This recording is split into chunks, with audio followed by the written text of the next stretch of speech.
by outright propaganda mechanisms, such as the misnamed public information offices that churn out blizzards of factually selective releases on a daily basis, and even by directly paying pundits and journalists to write on subjects of mutual interest. They needn't have wasted the money. As we saw in the run-up to the invasion of Iraq, the plantation mentality that governs Washington turned the press corps into sitting ducks for the war party, for government and neoconservative propaganda and manipulation. There were notable exceptions, Knight Ritter's Bureau, for example, but on the whole, all high-ranking officials had to do was say it, and the press repeated it until it became gospel. The height of myopia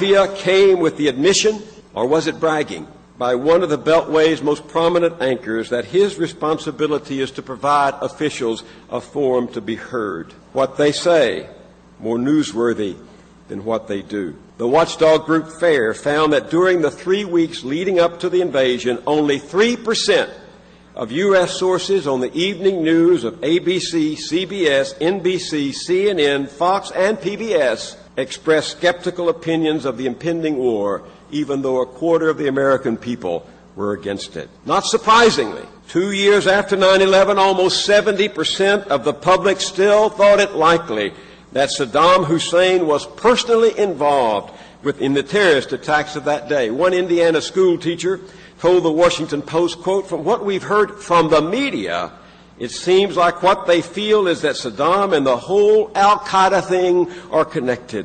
Much to the advantage of the Bush administration, a large majority of the public shared this erroneous view during the build-up to the war, a propaganda feat that Saddam himself would have envied. It is absolutely, I'm doing a documentary to air this spring called Buying the War on this period leading up to the invasion. It is absolutely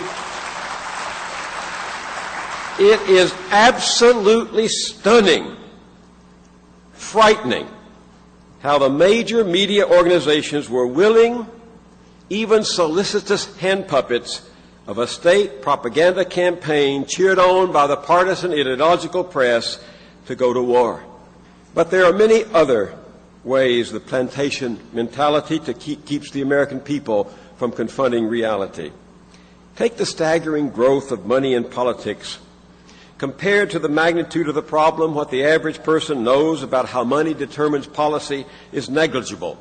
In fact, in the abstract, the polls tell us, most people generally assume that money controls our political system. But people will rarely act on something they understand, only in the abstract. It took a constant stream of images, water hoses and dogs and churches ablaze for the public at large finally to understand what was happening to black people in the South. It took repeated scenes of destruction in Vietnam before the majority of Americans saw how we were destroying the country in order to save it. And it took repeated crime scene images to maintain public support, policing and sentencing policies. Likewise, people have to see how money in politics actually works and concretely grasp the consequences for their pocketbooks and their lives before they will act. But while media organizations supply a lot of news and commentary, they tell us almost nothing about who really wags the system and how. When I watch one of those faux debates on a Washington public affairs show, with one politician saying this is a bad bill and the other politician saying this is a good bill, I yearn to see the smiling, nodding Beltway anchor suddenly interrupt and insist, good bill or bad bill, this is a bought bill. Now let's cut to the chase. Whose financial interest are you advancing with this bill?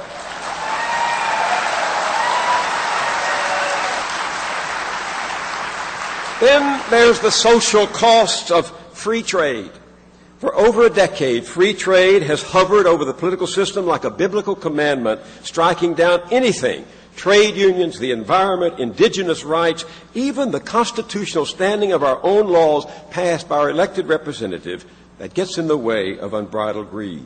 The broader negative consequences of this agenda, increasingly well documented by scholars, gets virtually no attention in the dominant media. Instead of reality, we get optimistic, multicultural scenarios of coordinated global growth, And instead of substantive debate, we get a stark, formulaic choice between free trade to help the world and gloomy-sounding protectionism that will set everybody back. The degree to which this has become a purely ideological debate, devoid of any factual basis that people can weigh the gains and losses, is reflected in Thomas Friedman's astonishing claim, stated not long ago in a television interview, that he endorsed the Central American Free Trade Agreement, CAFTA, without even reading it. That is, simply because it stood for, quote, free trade. We have reached the stage when the poobahs of punditry have only to declare that the world is flat for everyone to agree it is without going to the edge and looking over themselves.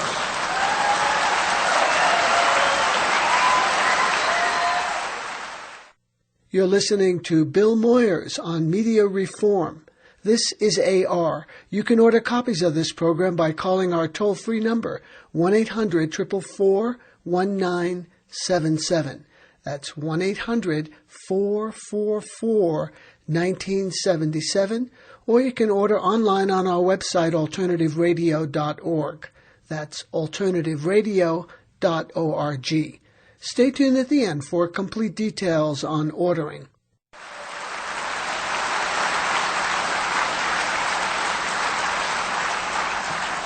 It's called reporting. I think what's happened is not indifference or laziness or incompetence, but the fact that most journalists on the plantation have so internalized conventional wisdom that they simply accept that the system is working as it should. That documentary I told you about, Buying the War, I can't tell you again how many reporters have told me that it just never occurred to them that high officials would manipulate intelligence in order to go to war. Hello? Similarly, the question of whether or not our economic system is truly just is off the table for investigation and discussion, so that alternative ideas, alternative critiques, alternative visions never get a hearing. And these are but a few of the realities that are obscured. What about this growing inequality? What about the resegregation of our public schools?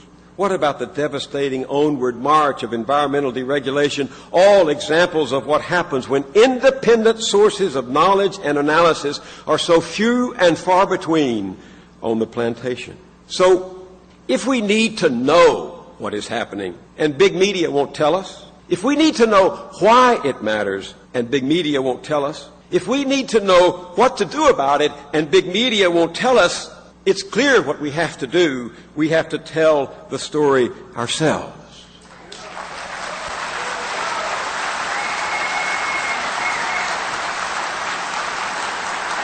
And this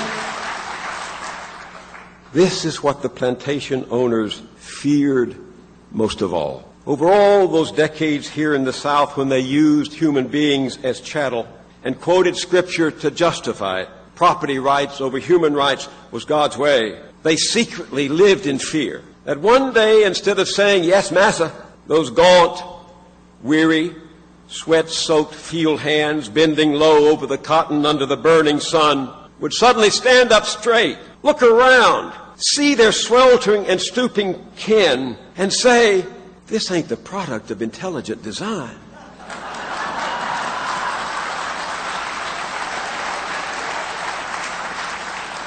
The boss man in the big house has been lying to me.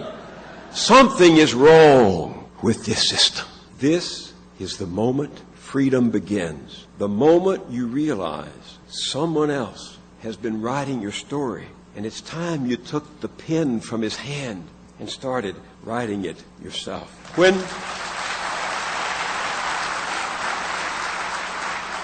When the garbage workers struck here in 1968 and the walls of these buildings echoed with the cry, I am a man, they were writing their story. Martin Luther King came here to help them tell it, only to be shot dead on the balcony of the Lorraine Hotel Motel. The bullet killed him, but it couldn't kill the story, because once the people start telling their story, you can't kill it anymore. So,